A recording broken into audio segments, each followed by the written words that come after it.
is not legal or psychological advice. Listening does not create a professional relationship with Split Up or any guests. Lonnie and Robert are only licensed in the state of Arizona. For legal or mental health concerns, please consult a licensed professional in your state. Guest identities may be changed for privacy. Hi, I'm Lonnie Sheldon, and welcome back to Split Up. I'm your family law attorney who's going to kind of walk you through some stuff today, and we're going to tackle some co-parenting challenges. And I'm Robert DiCarlo. I'm a forensic psychologist, and today we're going to be addressing a common and pretty emotional conflict. And this is when one parent wants their child in counseling and the other doesn't for whatever reason. So this issue comes up all the time in high conflict situations, but it actually comes up in the not so high conflict situations quite frequently too, where therapy is, one parent believes it's essential to address the child's struggles and the other parent thinks it's unnecessary, or in some cases just doesn't believe in therapy at all. And so that's what we're going to kind of address today. Yeah, and at the middle of this is the child, and they could be dealing with their own issues, possibly made worse by those disagreements and inability to cooperate on counseling. So we'll explore this, the legal and the psychological angles, and some practical solutions. All right, so here's the scenario. We're going to have Sarah and John are divorced and share 50-50 custody with their 16-year-old daughter, Emily. Sarah has noticed that Emily seems withdrawn, anxious, especially after the divorce. She's struggling at school, often cries at night. She's not eating. Mom's a little bit afraid that she might be self-harming. And so she, tells Dad, John, hey, I think Emily needs counseling. She's clearly having a hard time and a professional could really help her. And John says, she's just adjusting. Therapy is unnecessary and it'll make her feel like something's wrong with her. I don't want her labeled. Yeah, and this is a pretty classic case, at least what I see in my practice. It's both parents think they're acting in Emily's best interests, but usually their opposing views are creating more stress, not only for the child, but also for the parents. So when parents can't agree, that it often turns into a legal battle, right? Because you have 50-50 legal decision making and you need both parents on board to make the decision. So when that happens, often parents will come to me. If you don't have an attorney, go ahead and sign up for Split Up or contact an attorney, because this can be a really, really important issue that can be life-saving or at least life-altering. So again, from the legal perspective, it does fall under legal decision-making. And Robert, you can correct me if I'm wrong, because this is what I see all the time. Even if there's sole legal decision-making, I often see, or final decision-making, I often see counselors require both signatures or they won't even take the case unless both parents are on board. Are you familiar with that? Yeah, and I could speak from the perspective of at least a licensed psychologist in the state of Arizona. And in instances where I'm dealing with treating a child, even though it's not legally required that I have both parents' consent, I am a forensic psychologist and I use a forensically informed framework when dealing with treating children who are involved in custody issues or two household scenarios. And I do feel that there's a tremendous value in getting both parents buy-in. And if you can't, there's certainly drawbacks to how effective you can be in treatment. So that's my personal boundary in terms of treating minors. I do require, even under a sole or final authority for decision-making sort of paradigm, I'll still require both parents' participation. And by the way, that could look different. It could just mean that the one parent who doesn't have decision-making authority participates in an intake with me. And I should note, not all therapists and psychologists will do it that way, but that's just how I treat it. So if a parent has sole legal decision-making and the other parent is just not on board, are you just not willing to touch that? Or let me just also add another piece to that. What if the court orders approving the counselor? And I don't want to say appointed because not everyone's on like a roster But and so the court can't necessarily order another counselor to take a case. But is there something that would work apart from that? Because if you can't get somebody to sign, you can't get somebody to sign, and now is the kid just kind of screwed forever, or what do you do? It's sort of a case by case basis, and you really have to look at it in terms of a risk benefit analysis. So, in a scenario in which one parent is not agreeing to therapy and the court is ordering therapy, you have to consider what will likely come to happen if you start treating that child and you have a parent with whom the child has contact with is disagreeing with therapy. For example, they could be undermining the therapeutic relationship through their commentary and negative attitude about counseling. And again, you have to do that cost benefit analysis. Is seeing this child going to be better served by not taking the case in order to, not be putting the child in that conflict? You really have to look at the specifics in the case. So it's not unheard of. And even in my cases, I wouldn't say exclusively I won't take if the other parent isn't agreeable, but we do have to look at those factors. So what if that other parent isn't involved? Then is it okay if they're not going to participate and it's like, well, we need to get this kid some help. Other parent isn't even involved, so it doesn't matter. Is that you more likely to take that case? Yeah, that would be more of an exception, I would say, and not the rule. But in those instances, I would still do an outreach attempt to the non-participating parent just to let them know I'm seeing their kid, that I'll be providing treatment, and they have an opportunity, should they wish, to come in and do an intake and provide input or review the treatment plan or progress. But again, that would be the exception. And what if there's an order of protection against that parent, between the parent and child? Well, there wouldn't be an order of protection between me and the parent. So the therapeutic relationship would still exist between myself and the child that I'm treating, and the parent would be treated as a collateral. Okay.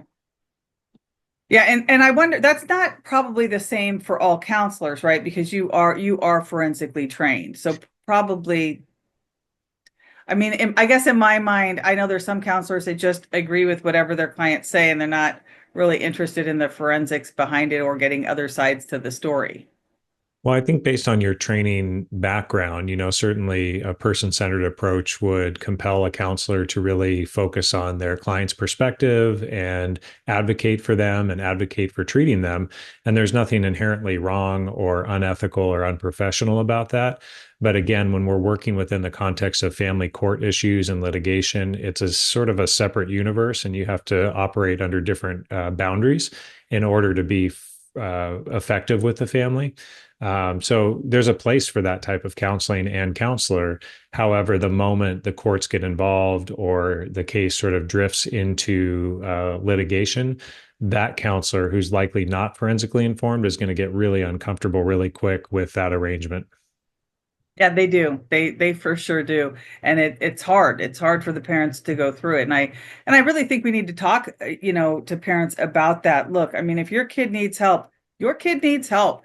And instead of really screwing up the counseling for whatever reason, you've got to put your kids first. So, but let's say there is no agreement. The parents, one parent wants the counseling for the child, the other parent does not. So there's a couple options that you can take. You can request a mediation, and a lot of courts actually require you to seek mediation before you seek court intervention.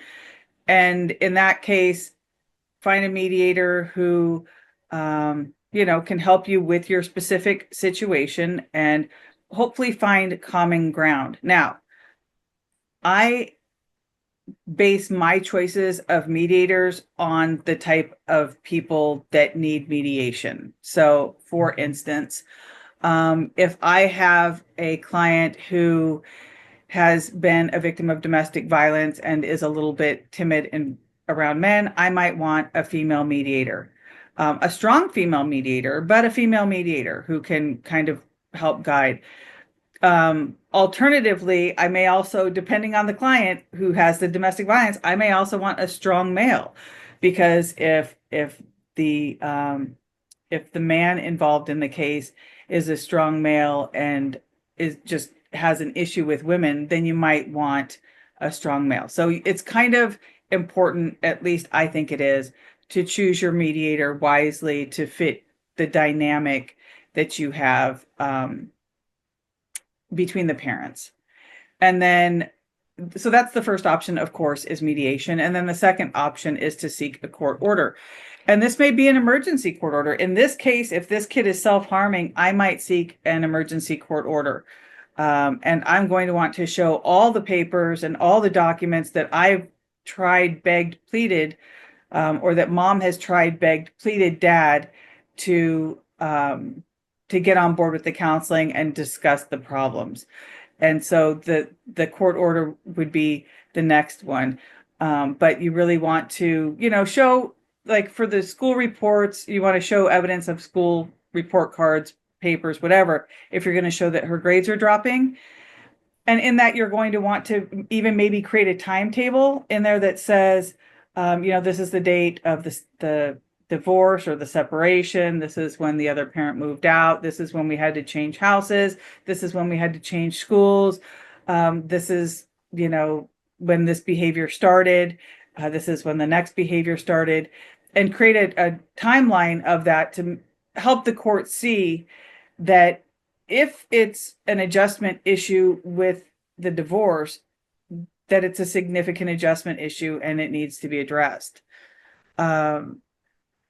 So the court outcomes, of course, what we hope for in that court outcome is that you get sole legal decision making, or that the parent seeking it gets sole legal decision making. But even Robert just said that may not be enough. And so you may really have to struggle with the counselor. So Robert, we were talking again, because that's actually the perfect point for this, is that we were talking about the difficulty finding a counselor, and once you find a counselor, agreeing on a counselor, right? Right. So what are your thoughts on that? So, if we were centering the child's needs, which could be an emotional need, a psychological need, and you decide therapy is the tool to address that particular issue, you're going to run into a number of barriers being involved in family court litigation. Again, if you're not using somebody that's comfortable in a forensic arena, most likely they have language in their consent forms. Those are the forms you sign to agree to treatment for your child. They may have language in there that I will not participate in any court testimony. I will not write letters for the court. Certainly those therapists are entitled to include that in their, individual business consents. But frankly, if you get a court order to appear in court, you can't disobey a court order. So I don't know how enforceable those are from a legal standpoint. And again, as a forensic professional, that's not something I would have in my consent forms because I am trained to be in court and testify to clients' mental health and, my treatment of them at least. So you're going to have trouble finding therapists that are comfortable dealing with the particular issues. And if they get any whiff of family court litigation, they may not call you back or turn down your case. But if they are willing to do it, then comes the issue of, are they on your insurance panel? And mom and dad or parents may not agree on the use of a particular counselor. And I've heard lots of rationale both ways. I have a male, a boy child, so they need to see a male therapist, or the converse. If it's a girl, they need to see a female. And certainly there could be some alignment in terms of, the gender, but frankly, if they're a good counselor, they're a good counselor, and they'll be able to establish rapport with your child, irrespective of gender alignment. And then you may also have barriers between whether or not one parent really does want to use a forensically informed professional and the other parent doesn't. Most forensically informed therapists or psychologists who work in family court are not their services are not reimbursable, so they're usually not on insurance panels. So you're going to be paying privately, and those fees are usually going to be higher. So if there's financial discrepancy between the parties, most likely the parent that has less resources is going to advocate for somebody on insurance, whereas the parent who's perhaps willing to pay out of pocket will insist that they be court involved. So those are just some of the barriers. Yeah, we do find that often. And then they'll say, well, if you choose someone who's not on the plan, then you have to pay the difference. But the problem is that oftentimes the people on the plans either aren't qualified or they're not willing to take the case because it has to do with court. So, and the people who do work with the court charge as if they work with the court. They typically are quite a bit more expensive, and sadly, that's just it is what it is. I mean, if a counselor or psychologist is putting themselves out there to sort of be called into court on a whim or having to write reports or having to deal with that high of conflict, it just comes at a higher premium often. Yeah, and it's consistent with the risk they're taking on when working with your family, because the risk of board complaints is much higher. One parent, because it's an adversarial system, is usually unhappy with your services because, at least from their perspective and in their perception, you've aligned with the other parent's perspective, which is usually not the case, but it's their perception nonetheless. And there's just a host of other issues and factors that come into play when you're treating kids in two household families, especially if the divorce is fresh and it's in the early separation phases. If you're not forensically informed, or at a minimum just comfortable with dealing with divorce issues, you can really do a lot more harm by aligning or not following a certain process that ensures, one, less bias is introduced into the process, but also just being fair with the family and not sort of leaning in and aligning with one parent or the other. Yeah, and honestly, at least when we send the parents to, or advise the parents to get, some counseling, um, certainly it's helpful to have somebody who's a little more forensically informed, because otherwise you get a counselor who is very much an advocate for the parent without knowing all the other stuff that's gone down in the divorce. Right. So, okay, one reason that we hear why a parent doesn't necessarily want their child um, in counseling is because they don't want their child to feel broken or labeled. So, what are your thoughts on that?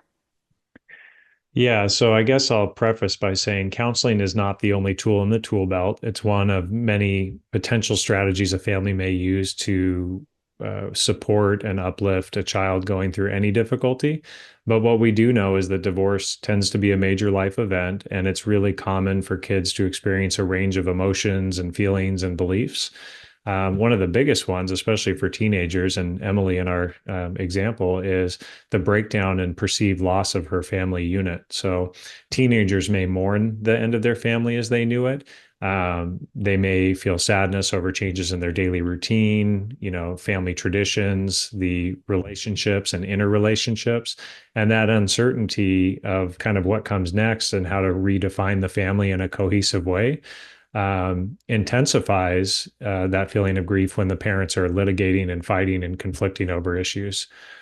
So you have that loss and that grief, but you may also have anger. You may have guilt. You may have self-blame.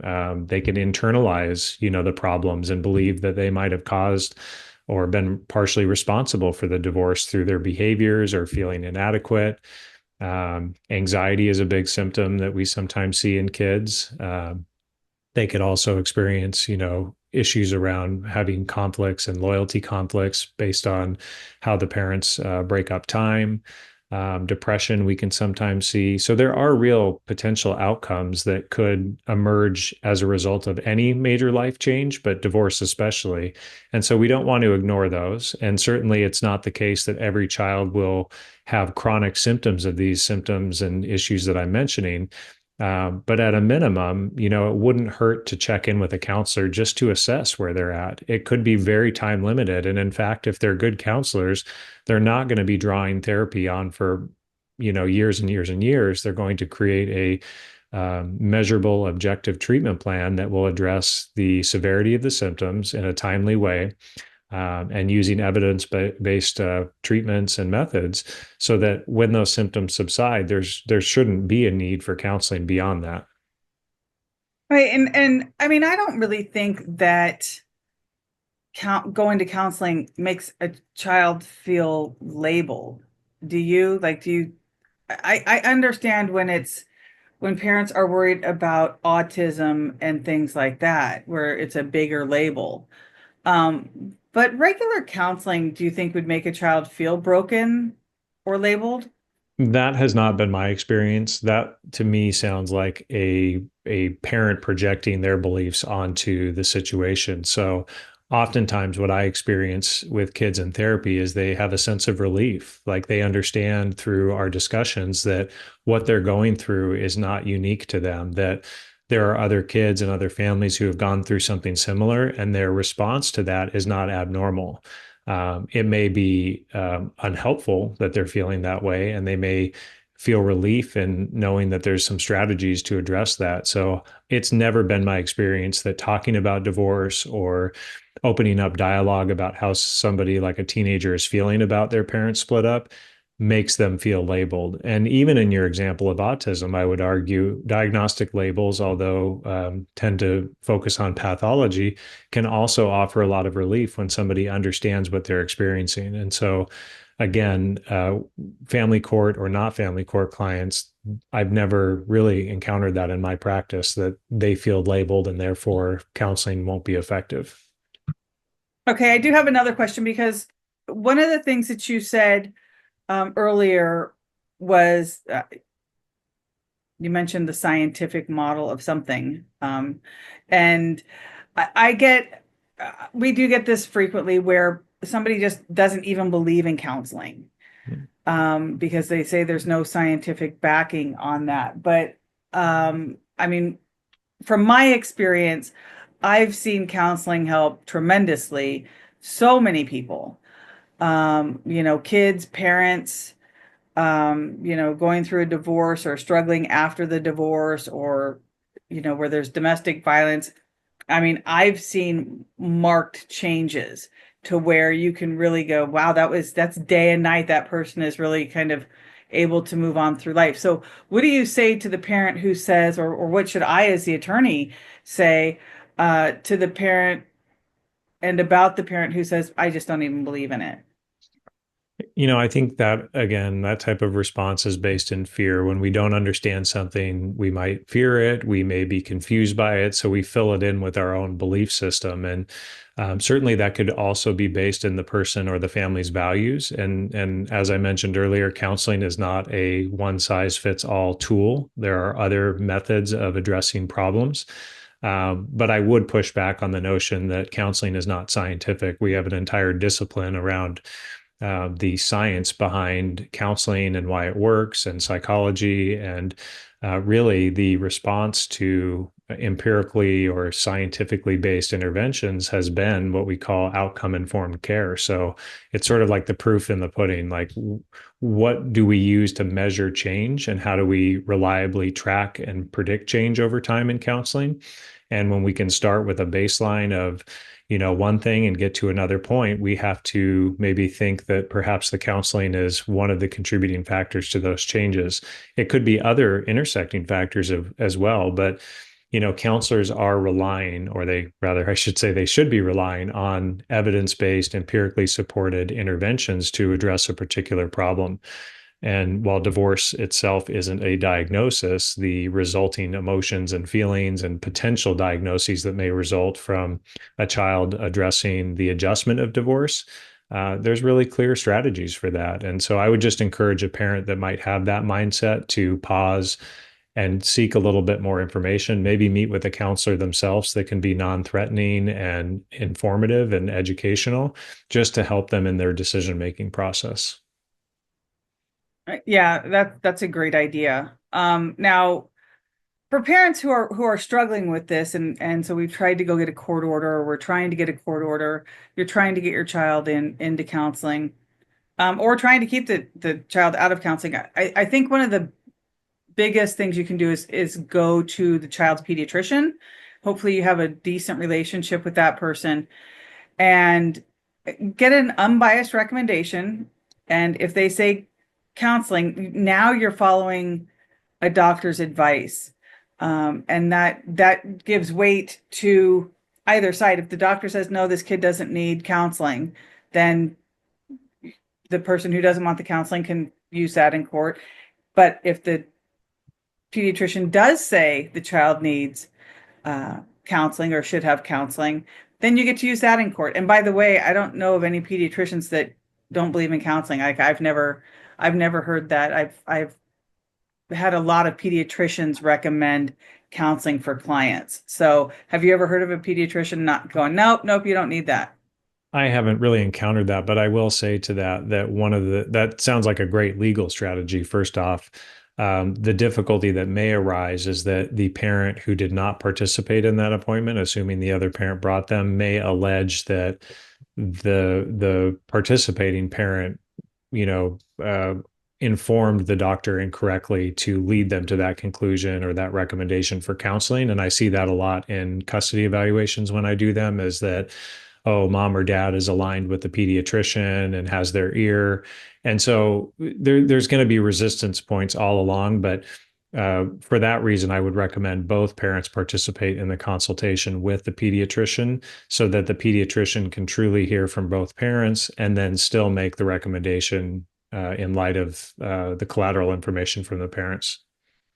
Listen, Robert, I think if anyone didn't know before that you were a forensically informed psychologist, they would know after this, because you want like the most information. I'm like, let's just get, or let's get a recommendation from a pediatrician. And then Robert's trying to screw up my recommendation. So no, that's a great idea in some cases. Legally, I don't necessarily care. So I think, yeah, if we can get both parents in there and get what you want, that's great. But what I would hate to do is have a parent go in there with the other parent. And then because they're disagreeing, have the doctor fire the family, which happens periodically too. So, and they might fire afterwards, because what's going to happen, and I've had this happen too, where a doctor makes a recommendation and then afterwards the other parent goes in there and starts screaming and complaining that they didn't, take their position into, give their position weight in the recommendation. And so Robert's 100% right in that. Sure, all things equal, if we can get both parents in there to do it and get an informed decision from the pediatrician and recommendation, that'd be great. Alternatively, all I want as an attorney is a recommendation. And then if dad wants to go to a different doctor and get a second opinion, or go back and get a second opinion from either the same or a different doctor, that's their choice also.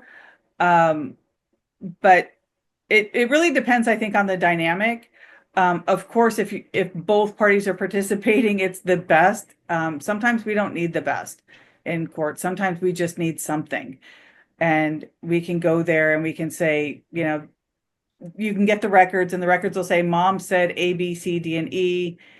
The records will show dad was not at the appointment, just the child was brought in by mom. So everything that Robert's saying is absolutely correct, in that it's not taking that part into consideration. I'm just not, depending on what your parenting plan says too, right? I mean, if the parenting plan says you need to give notice of a doctor appointment, both parties are allowed to be there. So depending on what the parenting plan says too, you may have to invite that person. You may actually not be allowed to have that person if the parenting plan says the parties alternate. So it kind of depends, but as a lawyer, I want a piece of paper from a doctor saying, I recommend counseling. And if I get that, I don't necessarily have to worry about whether or not the other side's getting the exact same piece of paper until that other side gets that exact same piece of paper. And so if that makes sense, so you don't have to necessarily, you're not arguing a problem that doesn't exist yet.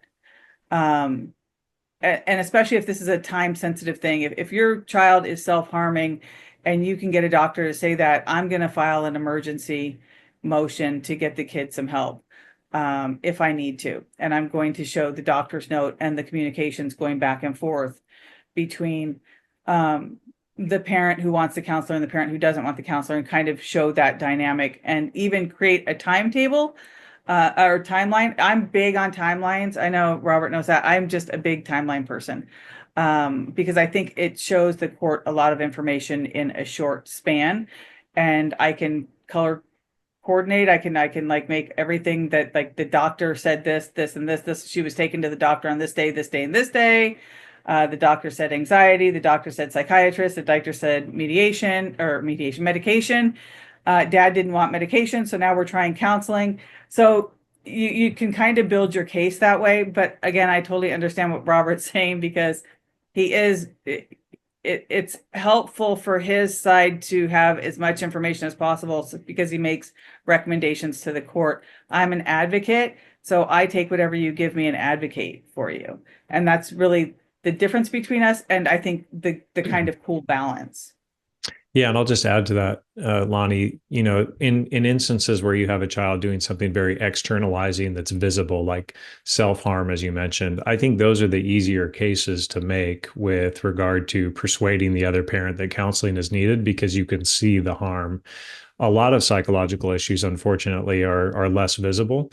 And so when parents dispute, whether or not a child should have counseling for, say, an adjustment related problem, or, mild depression that may not be manifesting in ways that the other parent may readily identify, like, for example, withdrawal, or, a reduction in their interest in certain activities that may be more subtle, that's where you tend to get those bigger disagreements. But I do want to just say that if you do have a child that is engaged in any dangerous behavior, whether it's self-harm, cutting, but also, suicidality, making threats to harm themselves, or homicidality, threatening the safety of others, like, these are emergency situations. These aren't, I'm going to go to my doctor, I'm going to go, have a co-parenting conflict. These are picking up the phone and calling, crisis support to get advice.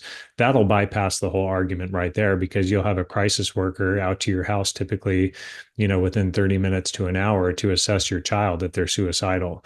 And then the recommendation is coming from a professional with direct eyes on your child. But you really do, in these discussions, I feel compelled to emphasize that if your child is in a mental health crisis emergency, there are steps you need to take even before any of these discussions happen, like calling 911. That's a great point. That's a really great point. I've had clients have to do that. I've had clients have to have the kid call 911, get the kids into ER. And then there's the whole issue of notifying the other parent, but that's a different issue, a different podcast. Issue, right. But yeah, of course, get your child help first if it's an emergency. And if it's not an emergency 911 emergency, but it's an urgent issue, that's where we will file like an emergency motion or emergency petition. And again, one of the issues is, and I know you hear this all the time, Robert, and actually I'm gonna put Robert on his the hot seat with Dr. D right now, because I do have a question. And I know you probably hear this a lot. I'm sure you hear this a lot.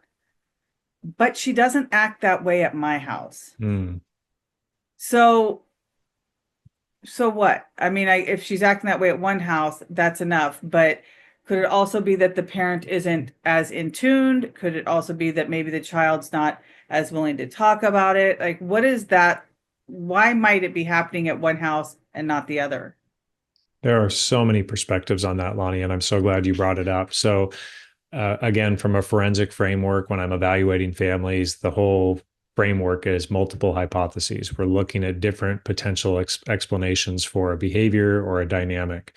And so if a child is exhibiting behaviors in one home or the other, one hypothesis is that there are, in fact, environmental differences. So the way parent A treats child versus parent B, or conditions in each household may impact the child's expression of symptoms differently.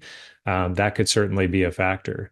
It could also be, Lonnie, as you mentioned, the parent A may not be as in tune to the child and recognizing those symptoms and signs. And in fact, they're exhibiting the exact same behaviors and symptoms. The one parent just doesn't see them because of perhaps, again, a negative sort of perception of counseling or mental health issues or stigma around mental health. But also, frankly, because psychological issues aren't always as recognized and understood by most people. You can be, for example, feeling a great deal of stress and anxiety in your day-to-day life, but not recognize that it's sort of shifted into almost a depressive state until somebody points it out to you. So parents are vulnerable to the same types of biases and missed signals. So we've got to hold space for that too.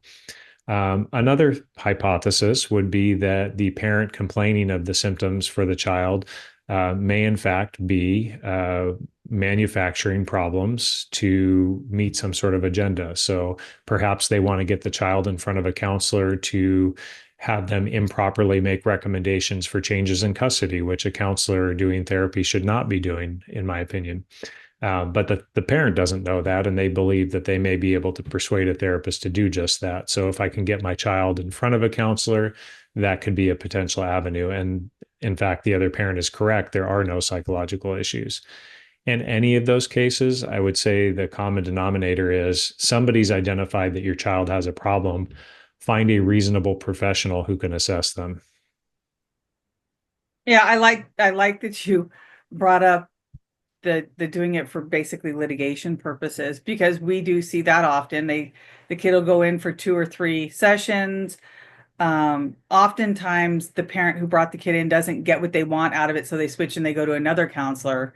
And I think if you start seeing multiple counselors, there's could be an issue. There could be a kind of something that's causing that you might need to look into.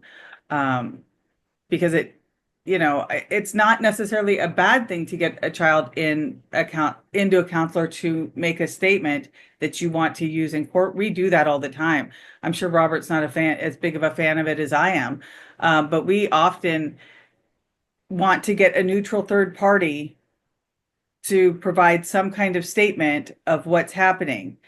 And often that is, maybe a problem at one of the parents' houses, where at least they're stating it. Now, honestly, I think that parents need to be trying to work these things out together. The problem with that is that it seems like often in a lot of cases, the parents are so worried about litigation and covering their own butts that they're not necessarily doing what's in the best interest of the child. And I honestly don't know the remedy for that, because I think if you're afraid you're going to lose your child, you are trying to sort of stockpile usable information.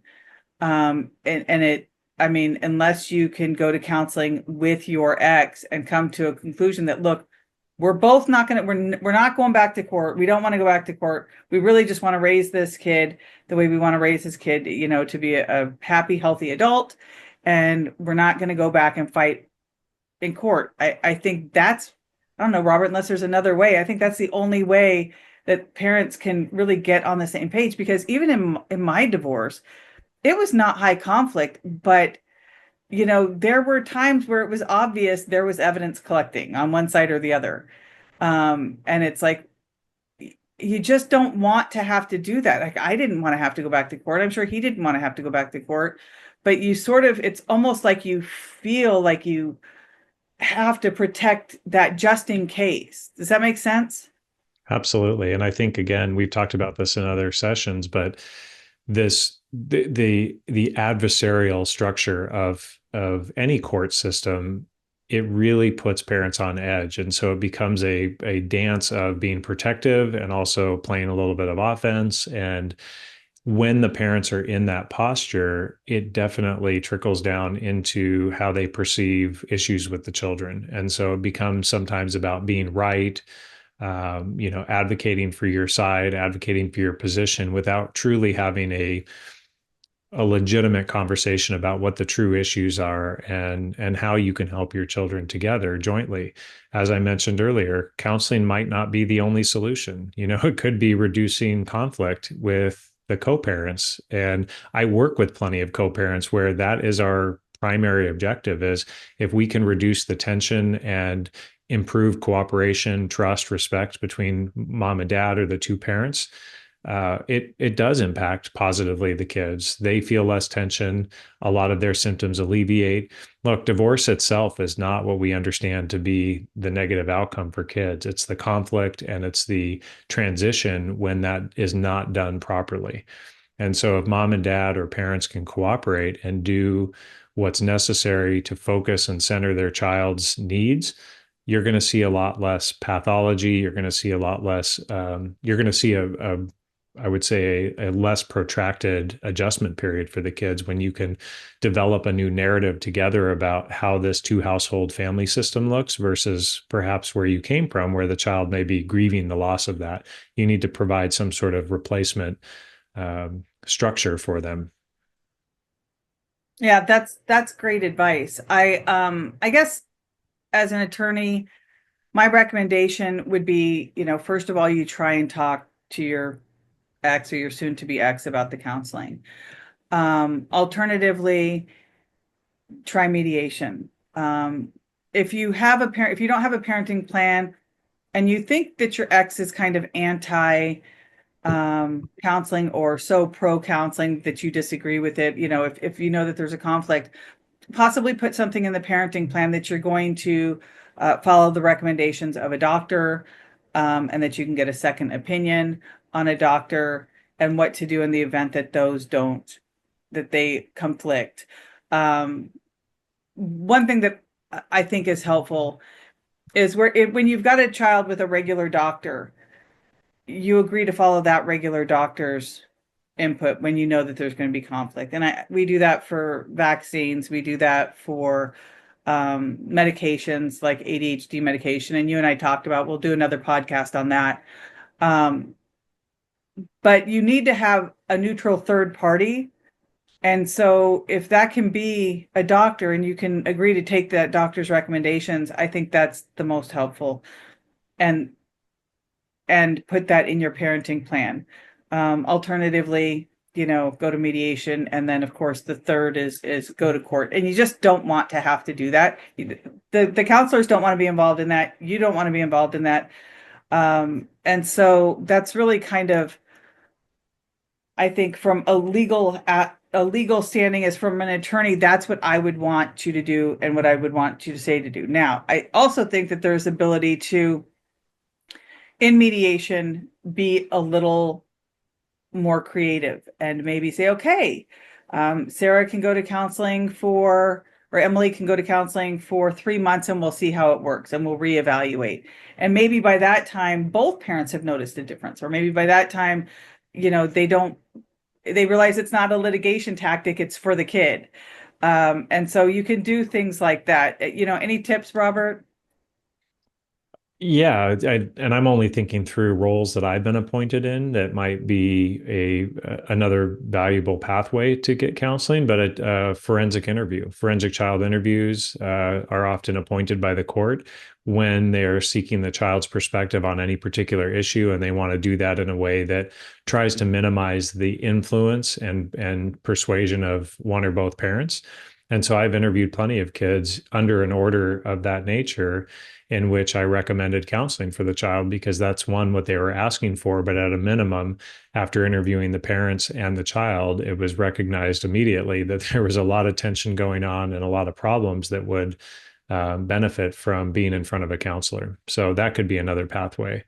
And then, of course, you can go through a whole we could go through a whole other topic on different family court evaluations in which an ultimate recommendation might be made for counseling in some capacity. Yeah, I mean, conflicts over counseling, they're emotional, they're difficult. The goal is really to just focus on the kids. And if the parents can focus on the kids and really not try and make it a litigation issue, I think that's the best thing to do. You have the open communication, you take the professional's advice. There's ways to resolve these disagreements without going through litigation. And then again, if you go through litigation, we talked about what to have your evidence, have your doctor's note, and kind of do it that way. And I'll just add, therapy is not a sign of failure for any problem. It's a sign that you're willing to seek growth opportunities, develop resilience, learn new coping strategies. So supporting your child's mental health should always be a shared goal between the parents. And again, counseling may be a pathway to reaching some of those goals. But helping children and families destigmatize the role of counseling and mental health issues is going to be really primary here for the family moving forward. So if you're having any issues navigating these types of issues, download Split Up. We'll have this type of information available, a little more in depth, a little more strategic, a little, with some tips and some targets on what we want to do, and to try and help you co-parent effectively. So thank you for joining our Split Up. Yeah. Thanks, everyone. Thank you, Lonnie.